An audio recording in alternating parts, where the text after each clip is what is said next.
gimana hukumnya kalau ada seorang anak yang pengen mondok, terus mondok, tapi kedua orang tuanya nggak ridho. Terus orang tuanya minta untuk anaknya kembali lagi ke rumah, tapi anaknya nggak mau. Itu hukumnya anaknya harus ikut orang tuanya apa tetap mondok?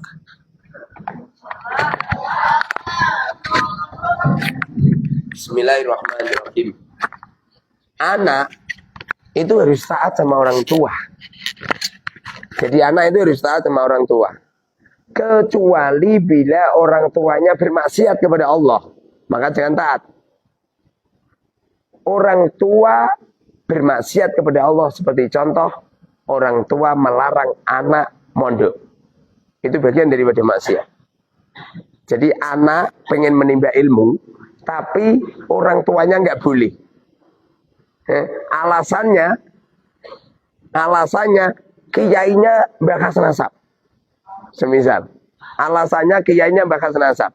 Tapi anaknya tetap, bagaimana langkah ini? Maka tidak taat sama orang tua boleh, karena orang tuanya maksiat.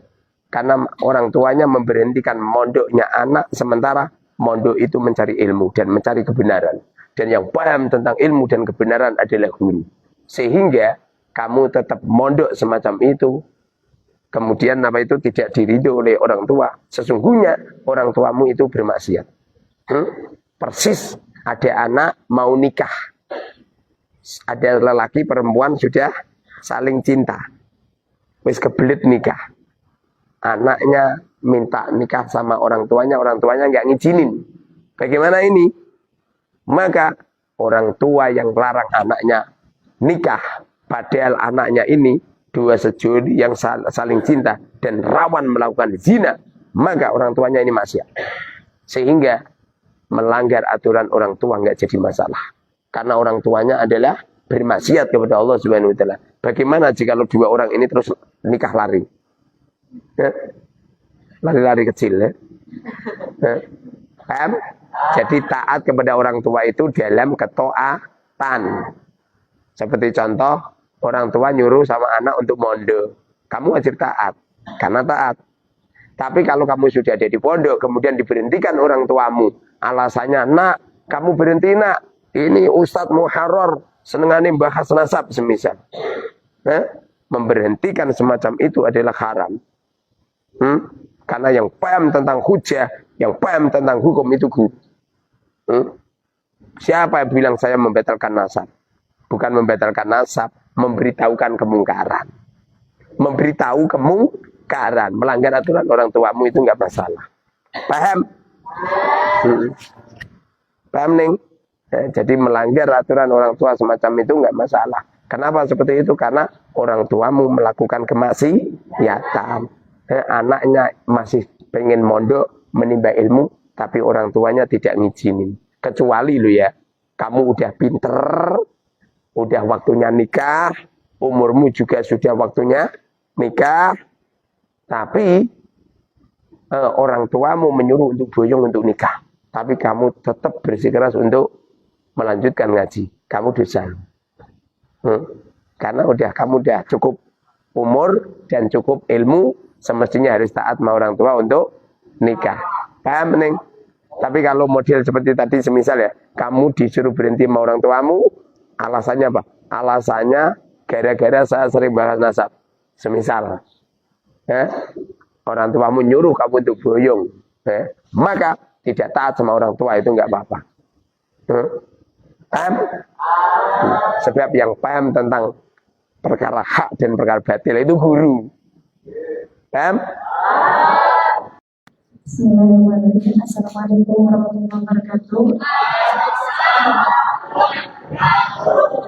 Perkenalkan, saya Puput dari Lampung. Di sini saya izin bertanya, Abi. Di dunia medis kan ada beberapa penggunaan obat yang tidak melalui diminum. Pertanyaannya adalah, bagaimana hukumnya ketika kita berpuasa, kita menggunakan obat yang berjenis seperti sublingual yang penggunaannya itu di bawah lidah yang tidak ditelan langsung ke tenggorokan. Kedua adalah penggunaan obat tetes telinga yang mana ketika kita meneteskan obat tersebut terasa di tenggorokan. Pertanyaan yang kedua adalah, ketika ada orang ayan atau epilepsi dari jam 1 sampai jam 9 dia epilepsi. Lalu ketika jam 10 sampai seterusnya dia sadar dan akalnya kembali. Bagaimana kan hukum-hukum tersebut tadi? Terima kasih. Wassalamualaikum warahmatullahi wabarakatuh.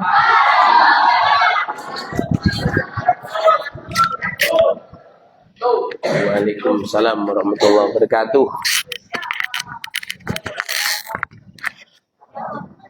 Jadi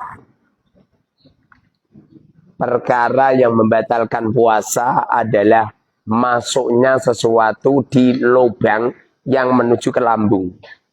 Paham lambung? Ilo wetengmu weteng. Seperti contoh mulut. Jadi kamu puasa memasukkan minuman ke mulut, ya batal. Kamu puasa memasukkan obat ke telinga, ya batal.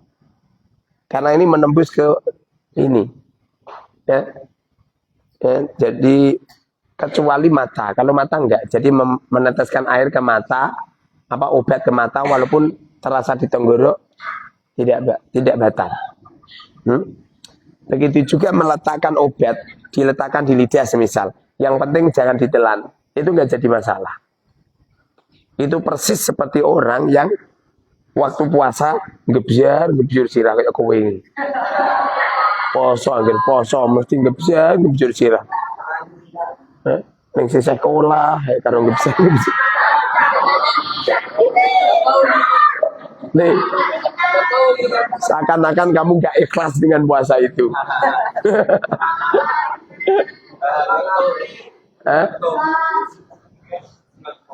Paham ya? Jadi memasukkan air ke telamin, ke pantat, ke silit, ke anus itu loh, batal ini. Tapi kalau memasukkan air ke pori-pori ya enggak. Ada air kamu cabut terus kamu usapkan ke tubuh, kan hilang ini. Kan airnya hilang kan? Nara percaya coba ada.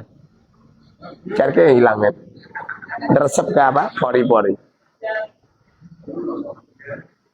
Sebagian ulama mengatakan bahwa infus, paham infus ya? Memasukkan makanan ke urat nadi itu membatalkan puasa. Karena dimasukkan ke urat nadi lalu beredar di seluruh kelenjar-kelenjar organ tubuh nyampe lambung. Sehingga mereka itu bisa kenyang. Batal, ada sebagian ulama mengatakan seperti itu. Ada yang mengatakan tidak batal. Memasukkan itu tidak termasuk lubang-lubang yang menuju ke lambung. Paham? Satu. Nomor dua, apabila ada orang yang gila, baik gilanya lama atau sebentar, itu batal itu. Itu kan gila itu. Gila kan ada, mana daripada gila itu akalnya hilang. Dengan syarat seperti itu tadi. Apa tadi? Epilepsi. Itu kan akalnya hilang itu. Baik lama atau sebentar, itu batal itu. Kecuali memang orangnya seperti itu terus itu loh. Itu darurat nggak masalah. Namanya kasratul balwa. Banyak pencoba, banyak ujiannya. Gak masalah. Paham? Jadi kalau ada orang gila, baik gilanya lama atau sebentar, itu batal puasanya. Karena syaratnya puasa, itu akalnya harus normal. Lagi akalnya tidak normal loh.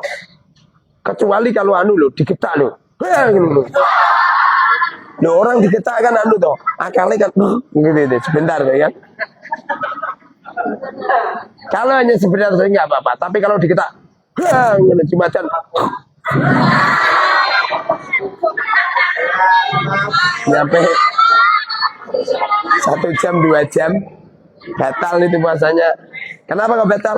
Karena akalnya hilang. Tapi kalau kaget-kaget biasa enggak.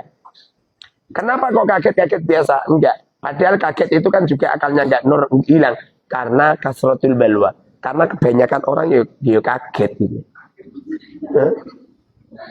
Kamu kecelakaan. Tenang. Ya Allah.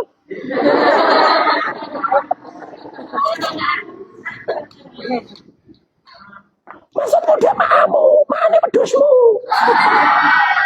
Mana nih wedhusmu. Paham? Oke. Ada yang